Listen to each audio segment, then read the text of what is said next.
Sister Wives fans who have been following our Plural Path's deep dive coverage already know that the question hanging over the entire Brown clan is not just who loved whom, or who left first, but where the cash actually went. And this sprawling, explosive saga begins not with a screaming match or a tearful confession, but with dry, clinical court documents that ripped apart the image of a consolidated family fund and revealed a secretive financial empire built by Kody Brown under the noses of the wives and viewers alike. A fund he touted as the ultimate expression of communal living that, according to insiders, was in reality a carefully orchestrated fraud, designed to funnel money away from the women and children who earned it and into his own private accounts. For years, the show projected the image of one household income, one pot paying for homes, vehicles, and living expenses. But as our Plural Path has shown through insider filings and testimony, the supposed family fund was a facade, a weapon, a piggy bank controlled by one man. And when Christine Brown finally reached the breaking point, she filed for legal separation and transparency, setting off a chain of subpoenas that reached from the Brown Family Entertainment LLC all the way to Kody's personal accounts, uncovering a second clandestine web of payments disguised as producer discretionary funds and talent engagement bonuses, which, as a mid-level accountant known only as Alex testified under oath, were never intended for the collective at all, but went directly into Kody's hidden accounts,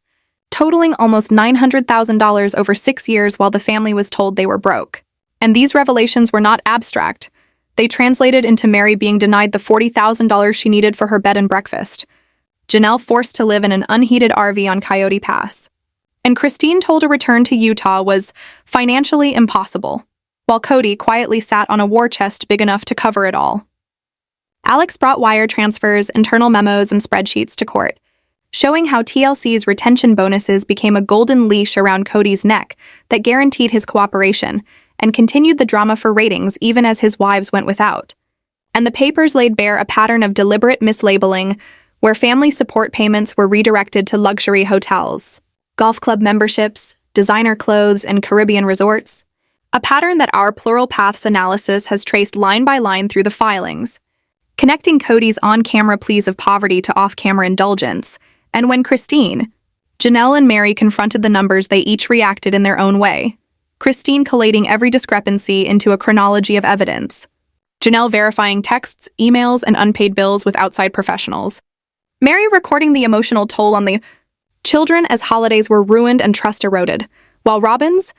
position grew more precarious as the court grilled her on whether she had knowingly participated or simply luxuriated in the diverted funds. And as the wives coordinated their attorneys like chess players, cross-referencing every bank statement and transaction, the courtroom became electric with tension, cameras catching the moment when the judge leaned forward over the ledgers and told Kody that the entries indicated mismanagement or even misrepresentation, very disturbing in tone as he asked him to account for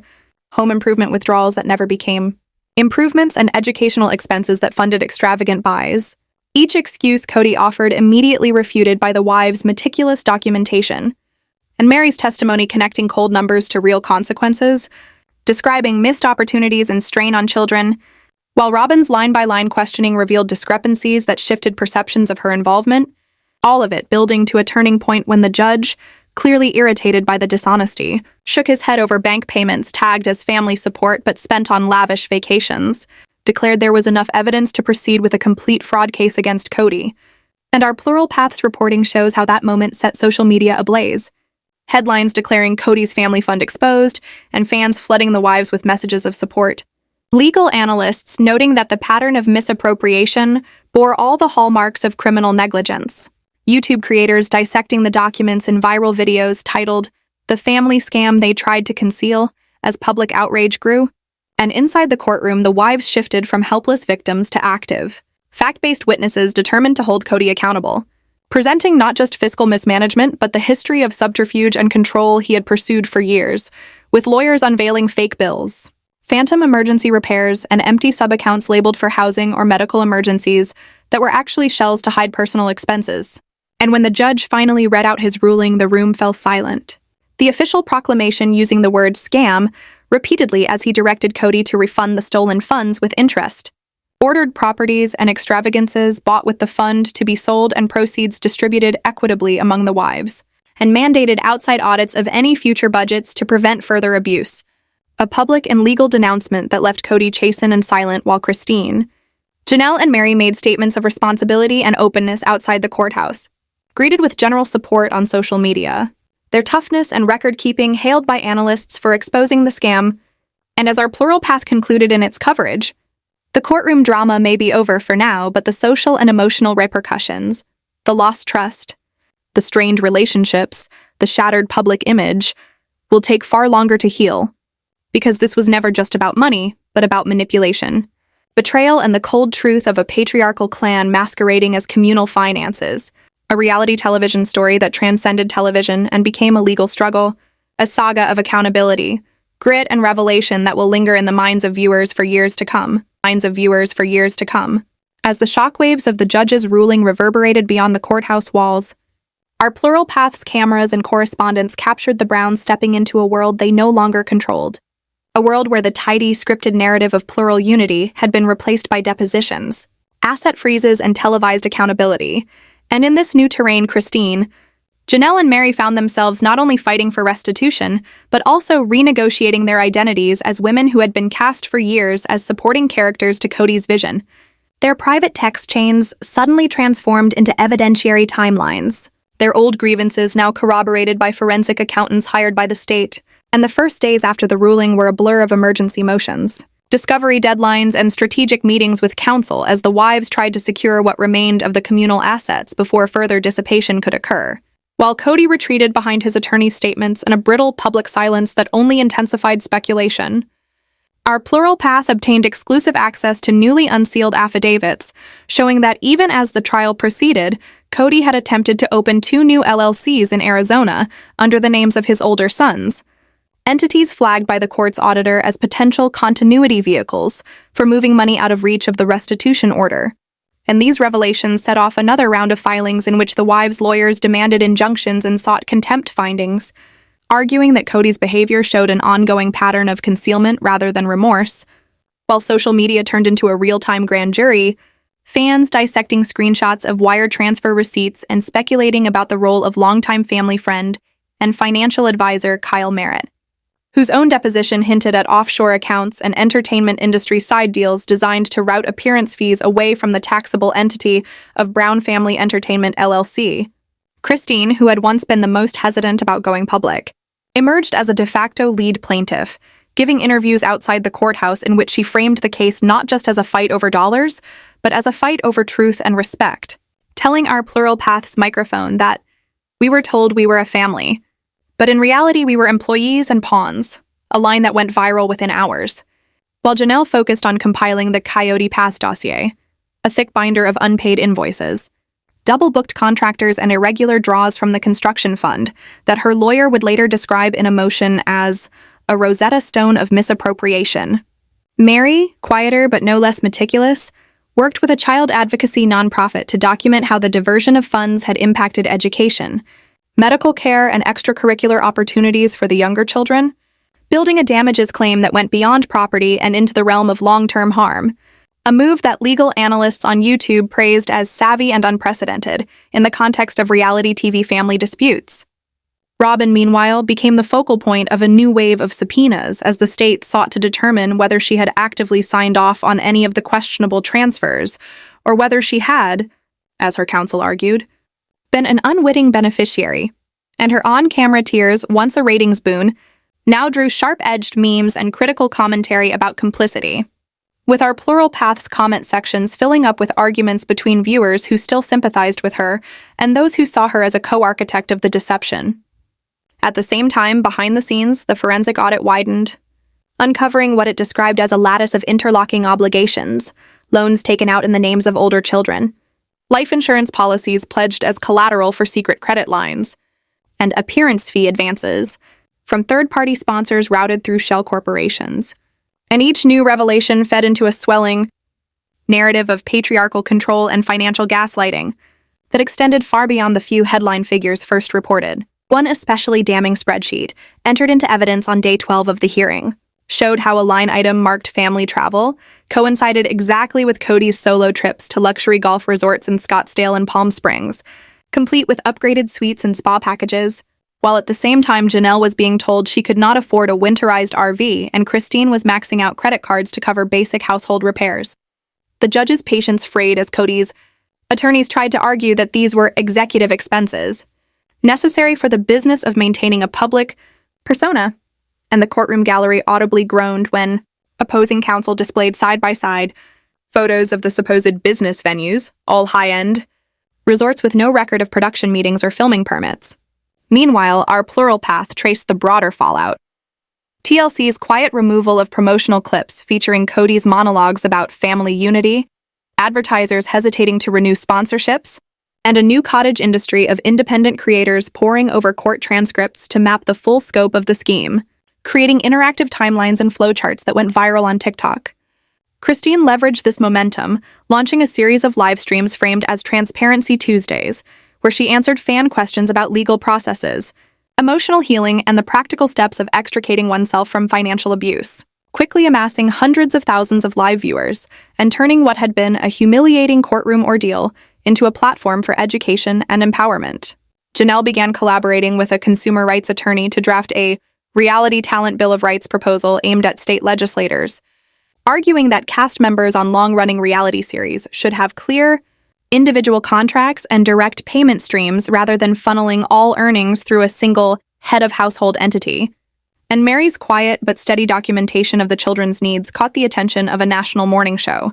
which ran a sympathetic segment contrasting the wives' frugality with Kody's indulgences. Inside the legal process, part 2 of the saga turned on the question of intent. Was Kody's elaborate network of accounts merely sloppy bookkeeping born of a controlling personality, or was it a deliberate fraud? Our Plural Path obtained excerpts of the state's internal memo arguing for criminal charges, citing email chains in which Kody explicitly directed accountants to mask certain transfers to avoid questions, as well as text messages to Robyn referring to our private fund and telling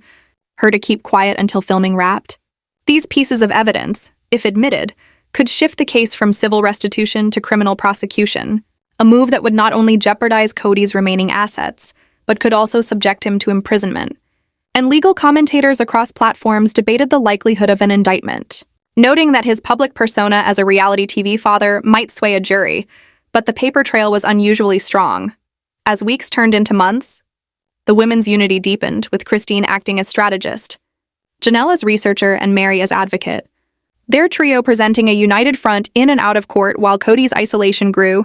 his once devoted fan base fracturing as Our Plural Path published one document after another, each more damaging than the last. Even some of Kody's adult children began speaking out anonymously, confirming long-suspected stories about being asked to sign blank checks or co-sign loans they did not understand. And the public narrative shifted from family drama to systemic exploitation under the guise of plural marriage. This was the backdrop for the climactic hearing in which the wives' attorneys unveiled the so-called Red Binder, a compilation of bank statements, internal emails, and production contracts cross-referenced with filming schedules, showing that while Kody publicly preached unity, he was privately negotiating side deals with streaming platforms for exclusive footage and character development bonuses payable only to him. When the judge asked him directly whether he had disclosed these deals to the family, he hesitated, then gave an answer so evasive that the courtroom buzzed, and the judge ordered an immediate evidentiary hearing on potential contempt, an extraordinary measure that underscored the seriousness of the accusations. Outside, Our Plural Path streamed live coverage to record numbers, viewers commenting in real time as lawyers entered and exited the courthouse. Hashtags like Brown Fund Fraud and Transparency Tuesdays trending worldwide, and commentators noting how the case had become a referendum on patriarchal control in religious-adjacent communities as much as on one family's finances. Christine, Janelle, and Mary used the spotlight to push for reform and healing, while Robyn's team tried to reposition her as a whistleblower who had been manipulated, releasing carefully worded statements to sympathetic outlets. Though Our Plural Path's analysts noted inconsistencies between those statements and earlier deposition testimony. By the time this second phase of the saga closed, the legal terrain had shifted dramatically. The wives had secured court-ordered liens on several of Kody's properties, including parcels of Coyote Pass pending full restitution, and the judge had appointed a special master to oversee asset sales and audit any new income streams, effectively removing Kody's unilateral control. At the same time, the state's attorney general announced that a criminal investigation was active and ongoing, a phrase that sent cable news trucks back to Flagstaff and sparked a fresh round of viral speculation videos. And through it all, our plural path maintain. With the court-appointed special master now combing through every ledger entry and title deed, the saga that our plural path had been chronicling for months shifted into an even more dramatic phase, one where Kody's carefully constructed image began to collapse under the weight of forensic detail and public scrutiny. And in this new chapter, Christine, Janelle, and Mary were no longer just plaintiffs, but became something closer to reformers. Women using their hard-won evidence to push back against the machinery that had enabled Kody for so long. The first hearings after the appointment of the special master revealed a trove of previously undisclosed contracts, consulting agreements, appearance development fees, and side letters with production companies, all of them structured to pay Kody directly and bypass the Brown Family Entertainment LLC, a pattern so obvious once laid out in charts that the courtroom gallery murmured as each exhibit was displayed. And our Plural Path's analysts live-tweeted line by line how each dollar supposed to fund family needs had instead built a shadow empire of leased luxury cars, private travel, and speculative real estate flips. Christine, who had been dismissed for years as the emotional wife, now became the person most conversant with the evidence, explaining to reporters outside the courthouse how each scheme worked, comparing wire transfer timelines to filming schedules, and showing how money surged into Kody's accounts right after high-drama episodes aired. And these explanations resonated with viewers who had watched the show thinking they were seeing an authentic portrait of plural family life, but now realized they were watching a production financed by what a state attorney called systematic siphoning. Inside the hearing room, the tone hardened. The special master, a retired federal judge known for her no-nonsense style, peppered Kody's accountants with questions about phantom invoices and advances never repaid. And when one accountant tried to assert client privilege, she reminded him that privilege does not shield fraud. Janelle and Mary sat behind their lawyers, jotting notes and passing them forward like battle plans, their faces set with determination as one by one the structures Kody had built to keep them financially dependent crumbled in public view. Our Plural Path obtained exclusive excerpts from deposition transcripts in which Kody admitted under oath that he had blurred the lines between business and personal accounts, because the show wouldn't exist without me, a statement that might. State's attorney read aloud in court to underscore the narcissism at the heart of the scheme. And when the transcript reached the phrase, "The wives should be grateful for what I let them have," audible gasps rippled through the gallery,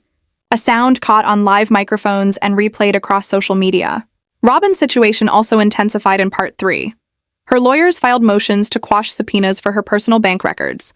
arguing that she had been an innocent spouse misled by Kody's assurances, but the special master's interim report showed deposits from the shadow accounts landing in her personal credit lines and mortgage payments, undermining the narrative of total ignorance. Our Plural Path juxtaposed these findings with old footage of Robyn tearfully insisting that she just wanted fairness, and the resulting clip went viral,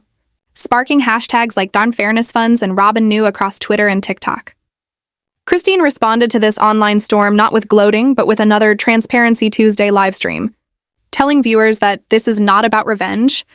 it's about accountability, and urging people not to harass but to demand structural change so that reality TV contracts cannot be weaponized against vulnerable cast members. The deeper the audit dug, the more tangled the web became. Loans taken out in the names of minor children, emergency medical funds used to pay for designer wardrobes,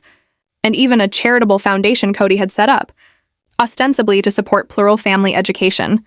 which the special master described as functionally a slush fund that paid for Kody's keynote appearances at fringe conferences and reimbursed his travel to luxury resorts. Each revelation fed into a public sense of betrayal and became content for our Plural Path's rolling coverage. Long-form articles, live-streamed breakdowns,